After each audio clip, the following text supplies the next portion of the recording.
आज तक इतिहास में पढ़ाया जाता है कि 1857 की क्रांति के प्रथम स्वतंत्रता सेनानी महान वीर योद्धा मंगल पांडे जी थे, जिन्होंने 1857 की क्रांति को भड़काया और उसकी लपटें पूरे देश में फैल गई। Mangal Pandey east India company के मेरठ छावनी में तैनात थे, जिन्होंने अंग्रेज अफसरों को गोली मारकर आजादी का बिगुल बजा दिया और विद्रोह की आग पूरे देश भर में फैल गई, जो सिर्फ आधा ही सच है। इस वीडियो के माध्यम से मैं उन तथ्यों से भी पर्दा हटाने की कोशिश करूंगा जिस पे आपका ध्यान जाता ही नहीं है या तो आपको बताया ही नहीं गया है। तो आइए जानते हैं मंगल पांडे के असल कहानी के बारे में। मंगल पांडे का जन्म उत्तर प्रदेश के बलिया जिले में 19 जुलाई 1827 को एक ब्राह्मण परिवार में हुआ था।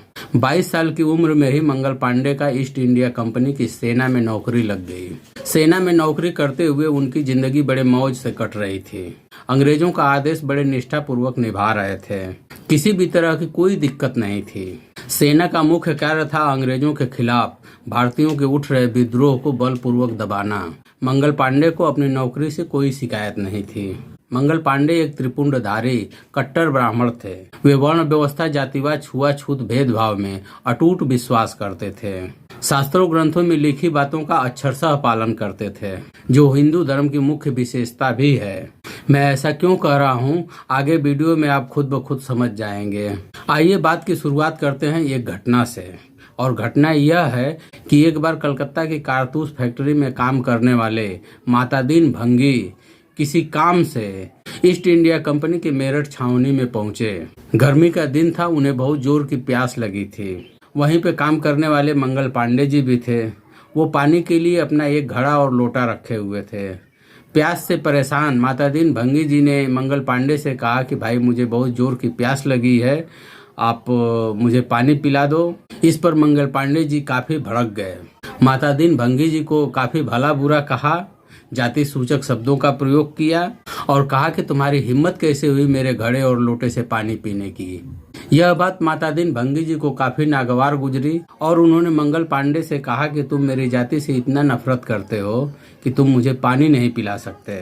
तुम्हारा धर्म भ्रष्ट हो रहा है। तुम्हारा धर्म उस समय कहाँ चला जाता है जब तुम कारतूस को दांत से नोचते हो, जिसमें गाय और सूअर की चर्बी मिली होती है। क्या उस समय तुम्हारा धर्म भ्रष्ट नहीं होता है? यह सुनकर मंगल पांडे को जैसे सांप सूंघ गया, क्योंकि मंगल पांडे जानते थे कि मातादीन भंगी कलकत्ता की कारतूस फैक्ट्री में काम करते हैं और उसकी एक एक बात जानते हैं।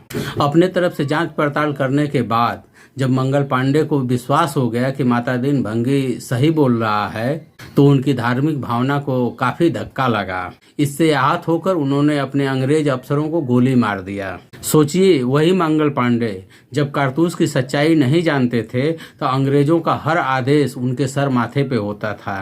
कभी भी आजादी और भारत माता का ख्याल नहीं आया। लेकिन जैसे ही पता चला कि कारतूस में गाय और सूअर की चर्बी मिली हुई है, उनकी धार्मिक भावना आहत हो गई और उन्होंने विद्रोह कर दिया।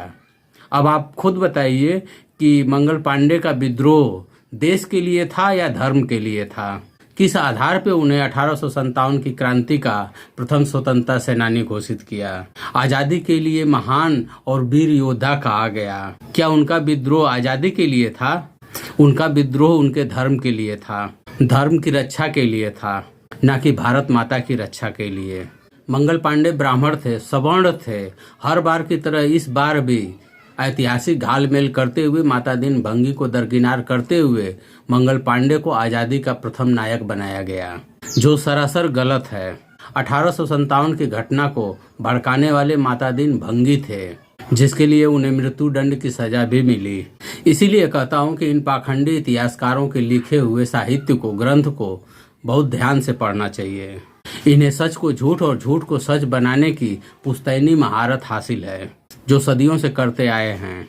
अंग्रेजों के आतंक से आजिज होकर देश के राजे रजवाड़े मुगलों के अंतिम शासक बहादुर शाह जफर के नेतृत्व में अंग्रेजों के खिलाफ एक विद्रोह की रूपरेखा तैयार कर रहे थे, योजना बना रहे थे। उसके लिए वे गोला बारूद और मैन पावर इकट्ठा कर रहे थे, संगठन बना रहे थे, एकता बना रहे थे। लेकिन मंगल पांडे की धार्मिक कट्टरता ने उन आजादी के दीवानों के सपनों पे पानी फेर दिया। अंग्रेज सचेत हो गए, चौकन्ना हो गए और देश भर में सुलग रही आजादी की चिंगारी को खोज खोज करके कुचलने का काम किया। जिसमें लाखों लोग शहीद हुए, जिसके जिम्मेदार मंगल पांडे ही हैं। उनकी योजना थी कि पूरे भारत में एक साथ एक ही समय पर अंग्रेजों के खिलाफ हल्ला बोला जाए, लेकिन मंगल पांडे की धार्मिक कट्टरता ने उस योजना को तहस नहस करके रख दिया। अगर भारत में आजादी की पहली लड़ाई की बात की जाए तो झारखंड के सांथाल आदिवासियों द्वारा 30 जून 1855 में ही लड़ी गई थी, जिसमें आदिवासियों ने अपने पारंपरिक हथियार तीर धनुष का खूब प्रयोग किया।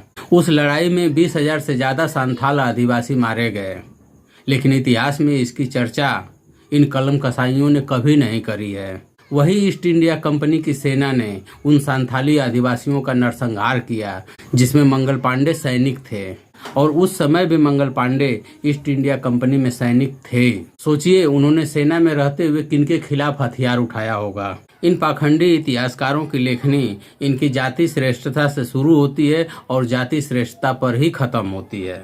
चाहे कोई भी ग्रंथ साहित्य उठा करके देख लो, ये लाखों करोड़ों साल का बकवास करते हैं, लेकिन जिसका ऐतिहासिक पुरातात्विक सबूत है, प्रमाणित साक्ष्य है, उसके बारे में इनको पता ही नहीं है, और न ही इन्होंने कभी ऐतिहासिक चीजों का अपने ग्रंथों शास्त्रों में चर्चा किया है। उस प्रमाणित इतिहास को भी अंग्रेजों ने ही ढूंढा और बताया। इस वीडियो के माध्यम से मैं बस इतना ही कहना चाहता हूँ कि इनके द्वारा लिखी गई बातों को बहुत सोच समझ कर ही विश्वास करें। ये विश्वास के लायक नहीं है। इसके अनेकों उदाहरण हैं। इनका झूठ सैकड़ों जगह पकड़ा जा चुका है। इन्हीं के साथ अपनी बातों को मैं खत्म करता हूँ।